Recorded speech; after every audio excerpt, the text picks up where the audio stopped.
Mbote lisusu bande ko balandi toza bongo awa na kati ya Assemblée nationale et pas ba député nationaux ya mboka Congo basanganaka Grand Libulu.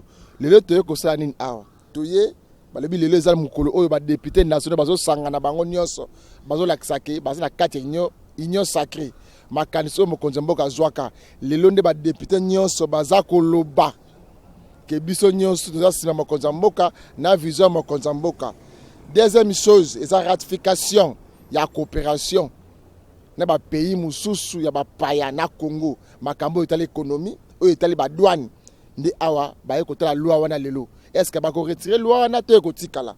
Ndi to ye awa na Assemblée nationale, to la kisabino ni ni ekoleka awa le 22 janvier. To za awa na kati Assemblée nationale. Maintenant na rappeler na ba Congolais tout ba ko landa biso ki senso ezana matanga. Qui senso na matanga parce que kuluti na biso jansi mwana poto mwana Angola mwana Sud Afrique wa yebana mingi jansi na avenir mwanga to ça connaître qui senso auta kotika biso ya tiki biso na loi moko vraiment ils ont brisque mais nabi ke bana qui senso nyonso nous sommes de cœur avec vous ya tiki biso mais la vie continue biso nyonso souffre kuta na mwanga place matanga ya kuluti na biso jansi et kozala mais awa to yeba na masola mboka comme il est que na yeba d'idée qui ko sola masola mboka Congo neto kiti awa na kati ya Assemblée nationale Nini ekoleka na ebisi bino ke lelo ezamukolo oba député national ya mboka Congo ba ko sa déclaration d'ensemble bala que sa force ya union sacrée bala que sa mokonza mboka ke nous sommes fidèles na sima makanisi ba penser na yo to ko soutenir yo lelo pesa jour oyo tant sous pétition ya ilokamba e kokota lelo parce que ba député national nyonso baza d'accord premier ministre akindi mais bolanda na bokebi nyonso nini to ko sala awa na kati ya Assemblée nationale na ba discussion ba monse ko zanga te webika ba ndina FCC to bete na makofi awa na kati ya Grand Libulu tozo kota malembe bolanda boyoka parce que lelo zande lelo mbote honorable mbote mingi ndeko boni santé honorable non moi bien na kanisi moko zomona ndenge tozali toza très bien et très confiant lelo to ko bozo sangana pona nini pona bo déposer pétition pour ba congomani ba yeba lelo oyo nini zo sangisa bino awa plénière lelo bo le juste nini nakanisi bino moko ba journaliste boyebi que toza na session extraordinaire na session wana extraordinaire eza poursuite ya misalo to banda depuis que to destitua bureau ya Mabunda. Alors parler du peuple tikala sans papa sans maman. Alors na suite ya ba travaux tozo sala raison pour laquelle toye ko continuer. Na continuité on a ba travaux je crois qu'à la mingi peut-être le lot ou bien lobby to déposer motion de censure contre le gouvernement wana et tali makamba programme ya bureau d'AGT wana eza problème ezo concerné biso ba député moko na biso honorable Chéribin azwaki initiative ya kosala motion de censure contre le gouvernement. On a signé plus de 300 députés. Motion wana Ekoleka, je vous assure Ekoleka. Et puis à part ça, Tozaki invité les lots par le bureau d'âge pour tout sur la Makambo et Tsali Makambo. Il y a libre d'échange entre les pays voisins. Il y a RDC. Je crois que Tozan a traité Moko. Oizo senga to ratifié en mais na kanisi to kolobela malikambo na plus likambo na ezana ba inconvénient pe ba avantage. Donc avant to le canavote ya traité wana, il faudra que to kondolango malamu poto yeba makambo nini Congo akoki ko bénéficier na libre d'échange na ba pays voisins, makambo nini conséquences nini néfaste akoki kozala na libre d'échange wana. Wana eza un des problèmes et puis babakisi pe point mosusu à l'ordre du jour, et likambo ezotala commerce ko observer ko fait ressortir majorité batonini bakondima ko tikala na majorité parlementaire ya union sacrée na opposition na kati ya nini ya parlement de likambo ekoleka lelo na kati ya parlement. Ok, merci honorable bandeko balani boyini honorable utiko pesa la bino a pesi ba programme oyo koleka lelo na olinge ko salama na oyo batami na kuku bangonde bazana yango pona ko kwesa ilonkamba ezande ba député national za bureau d'AGT oyo za préciser pas Eli ya likasi précisément kuna na Katanga honorable nazama mukimalamu moni bino ana kata Assemblée nationale to ba lelo milulu ya lelo eza pona nini tozali na 2 points inscrits à l'ordre du jour makambo etali appartenance na na obédience politique, hein, opposition topé majorité, na likambo ya zlekaf. Yango toyeli awa. Est-ce que likambo ya o lobby wana ba pays d'Afrique na biso, est-ce que likambo wana avantage ya Congo, eza nini désavantage ya Congo eza nini ba Congo na bayiba?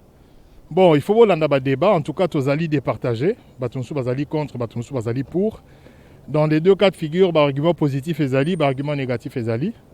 Alors, on a voyé na kati ya débat nde tokozwa conclusion malamu et permettre biso de se décider. OK, est-ce que makambo yo ndenge ko kendelango? C'est sûr ça ne obokolonga na makambo nyonso bako esa premier ministre bosa ba pétition makambo belebele za kuna bokolonga na ba jour ba pesi bino de boko ba jour mosusu. Bon, en tout cas, wana ngai mwana lo réalité parce que président bureau d'Ajazali a koki ko répondre na makambo wana. En tout cas, je pense que tout sera mis en œuvre pour na toko kosi samusala na ba tango elongo bani. Mais rien n'empêche que ceux qui moussala les silité tout ça la moussala ti les aussi là. Donc c'est le bureau d'âge n'a la capacité wana topé azana ningisa ya romi pesa ba réponse na makamba boy. Est-ce que premier ministre en pétition on bien sibo signer de ndamka ba signer. Bino ba sibo signer déjà. En tout cas biso ban sauté mais biso batu ya MLC na moni pe bande ko na biso ensemble topé ba parti mususu pe ba signer ki. Donc voilà, toroye bango pelé ba redéposer et koye banana nya signer ki na nya signer kité. Et puis tu retales yango pe na tango e koma makambo ya vote. OK, message fort na ba Congolais to ba landa biso sikoyo. Espoir na mboka na biso Congo. Na union sacrée. Bon, ezali likambo union sacrée te, ezali likambo ya bato ba kozwa ba responsabilité, ezali likambo ya bolingo ya mboka, ezali likambo ya solidarité, ezali likambo ya responsabilité. Situation pays na biso ezali ezosenga kaka ba politique te, mais même ba privé, ba particulier, bato ba na banda ku pousse-pousseur, cordonnier, tailleur. Mutunyon so la mukana tongo lobelo nya malamu go sala pona mboka. Ezaka likama ba politicien te parce que niveau mboka na biso komeli passion to komeli nango na limite ke mboko esekuta na yango. Merci na suka penza. Oui, merci bandeko balandini na zebisa bino na sala constamment muke Miss Alelo na kati ya Assemblée nationale. Nini ekoleka a tous réaction ya ba députés nationaux ya mboka oyangai mboka Congo, mboka na biso nyonso. Mboto honorable. Mbote ndeko. Bonne santé. Nazana ngakimia. Nayeba lelo Miss Alelo awa na kati bosangani pona nini bakongomani bayeba toyeba réaction na bino lelo bosangani pona nini juste. Merci bien. Ce qui tosangani lelo je réponds à makambo mibale ya minene. O ya minene za mibale. Ya liboso, il faut lelo to dégager majorité nano abiso moko. C'est que lelo to ko signer ba fiche o ko l'accepter ba to union sacrée ba nani ba batike na opposition banani. Miss ya batu nyonso donc bazo bomona deux camps opposition na union sacrée lelo neti biso bato ya union sacrée boye lelo nde mutu na mutu akotia mwa koloto na ye mpona kolakisaki ngai naza mutu ya union sacrée désormais nakomi engagé lelo nde désormais nakomi engagé ka ndenge olobi wana ya mibale toye mpo toza na projet moko ya loi awa il faut to gratifier accord moko oyo ya libre échange omoni ke kala mingi te mokonzi ya mboka akozala président ya union africaine. Il faut tomber ces instruments au Yokosungaye pour Kamba Afrique Kitoko. Deuxième point, vous allez on a peu moins de débat pour biloko mususu mike mike to la qui ça pour babongi ça davantage mais to les qui sango kaka pour mo konza sala musala na kimia. La loi wana mibale wana avantage na désavantage ba congolais nini na kata loi wana. Na banana des avantages. Moni Congo o ya biso za mboka moko munene. Toza na 9 frontières. Hein? Na kati ya boye toza na ba province mususu eza bamboka mobimba. Hein? Il faut pas baninga o baro ya wana ba ko ngulutir biso. À l'interne il faut na nous ba mécanisme oyo ya protection ya ba éleveur ya ba agriculteur na biso ezala bien fait. Il faut suivi pe ezala. Comme ça tant ba muninga mususu ba ko na libre échange wana ba ko biso moko to ça déjà to lenda pour ezala bien. Au moni alors que entre temps il faut pas bongisa de façon que même temps baninga ba ko ya ba ko biso na même niveau na bango. Yo moko soki olingo yamba mpana ndako na yo. Obongisa kana ndakuti. Il faut pas bongisa pe na ndaku avant to yamba papa. Mais avantage c'est que ça mène au développement ces métissages là. Voilà, yango. OK, premier point, union sacrée. Il pose non partant au parti. Nous union sacrée papa. Depuis quand là? La signa bandaka là, n'a pas parmi les premiers signataires. T'as bien numéro 68 ngayo. Bande konanga kananga. Bande konanga Kasai central et lina bino ye. Na signa na ngai na numéro 68. N'a parmi les premiers signataires. Autorité morale Félix Antoine Tshisekedi Tshilombo. Yebi que Jean-Pierre Amema ba tebele kuna. abiki na mema pe batu masala to kende vie za koto solo na loba bongo papa. OK, message fort na ba konti ba landa biso baye ba kelelo awa miss ya lelo bosangani awa bino ba députés nationaux pour na makambo base à cirque boko cela pour la volonté et puis pour la bien-être ba congolais nyoso. Ouais. Biso mikolo ezaka bien-être. Le peuple d'abord. Soyez makambo autorité morale to tena moi pembeni.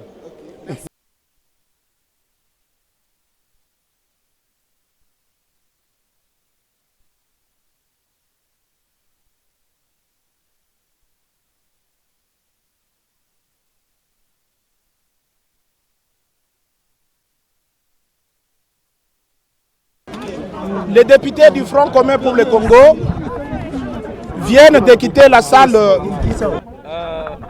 Na pesi yo matondi mingi na mutuna na yo liboso ya kopesa yano na mutuna yo journaliste bobimi na salle po ya nini na kozongisa nano bino sima muke boyebi ete mboka oyo bato bakufa po ya kosenga demokrasi bato bakufa po ya kosenga alternance oyo tobengi changement mais mbongwana oyo tozali komona sikoyo eza na ndenge ya mabe bino moko boyebi ba province nyos eza kosala lisu musala te ensemble oyo tobengi parlement na sénat na niveau ya ensemble tozali sika na track ya kodestabiliser institution wana soki tokei na niveau ya gouvernement oyo ezali po ya kobongisa mboka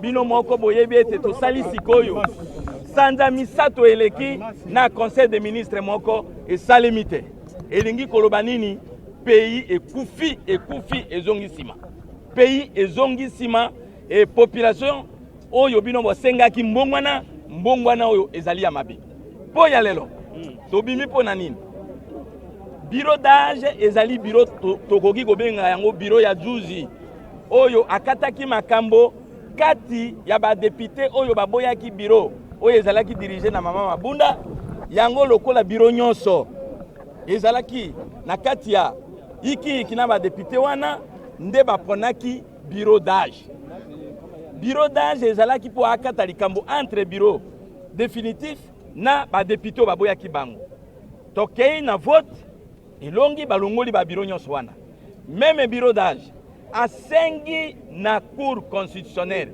ezali biso te asengi alobi lokola toza le 10 eke nasilisi nanu kosala misala ya pétition ya Kester Azwete eke le 15 tokokanga bopesa ngai mandat pour que nasilisa misala wana cour constitutionnelle na arena ye 13 et 14:38 bapesi ye ningisa ya ko prolonger mananda ye pendant 30 jours bayebisi eke asilisa pétition bayebisi eke a convoqué session extraordinaire pour que abongisa maponami ya bureau tala ndenge batindaki ye bureau d'âge azali na droit ya ko contrôler te pe tokoki kolongola ye pete prévane ke biso tosalaki pétition pour epekisi biso ke non eza bureau provisoire bokoki kosala pétition po na ye te il en est de même bazongisi bureau d'âge lokola na ebandeli balobi c'est un bureau provisoire et soki otangi mbeko na biso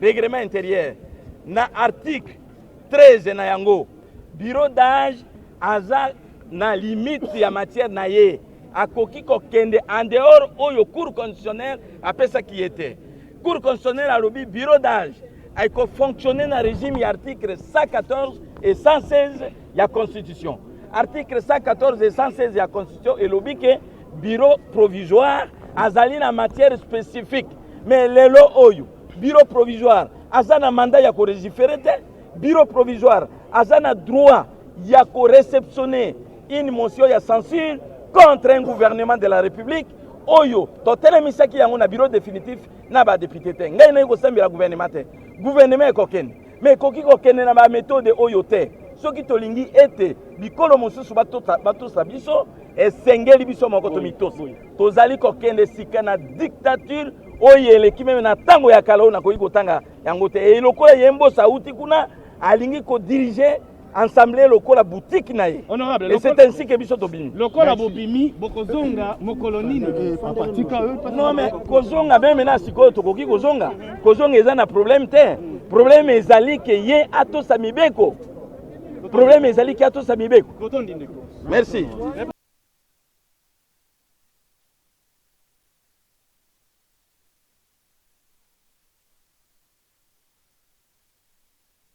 C'est dans le règle de la procédure parlementaire parce que nous devons contrôler le gouvernement. Nous avons constaté qu'il y a beaucoup de défaillances dans la gouvernance de Ilunga Ilunkamba en tant que Premier ministre.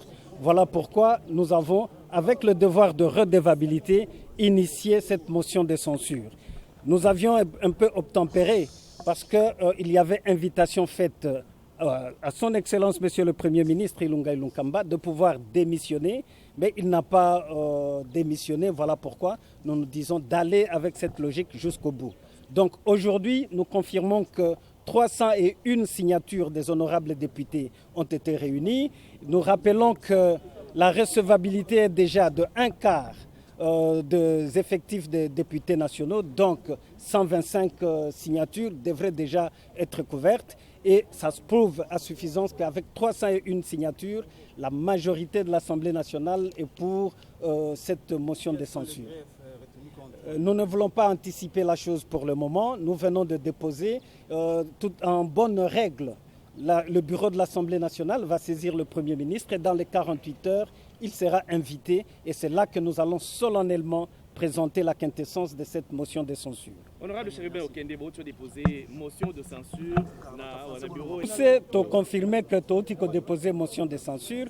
Vous avez dit que motion de censure et l'andakande sanction oyo ba représentant ya peuple balingi ko infliger na gouvernement compte tenu ya auto benga kan lopoto de voir ya redevabilité. Baimboka basi bayebi que ndenge ya kokonza mboka na biso e ali malamu te yango wana biso lokola ba représentant ya peuple tolobaki toyoka mingongo ya population na biso kolela ya population na biso to koka ko adresser na premier ministre Ilunga Ilunkamba motion de censure aya ko s'expliquer soki tozali convaincu te to komati na vote ya motion de censure pour na déchéance ya gouvernement na ye na ba signature ici Kangami et ali 301 signatures. Donc, et l'équipe même nombre, il y a recevabilité, il y a motion de censure dans l'Assemblée nationale. Donc, là, dans les 48 heures, bureau, il y a Assemblée nationale. Et qu'on transmettre yango na Premier ministre, Bongo Nasima Akoya na Assemblée nationale pour se défendre Toyo Kaye de Tokosukisa na vote et motion de censure.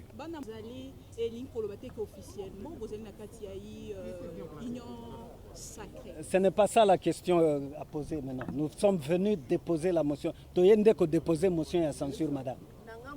Oui, bande ko balandi na ebise ki bino na kati ya Assemblée nationale toyeba makambo zo le kalelo. Bande député baza kuli na kati ya Assemblée bazo nongwana awa motion de censure, motion de défiance contre le Premier ministre Ilunkamba et Koti.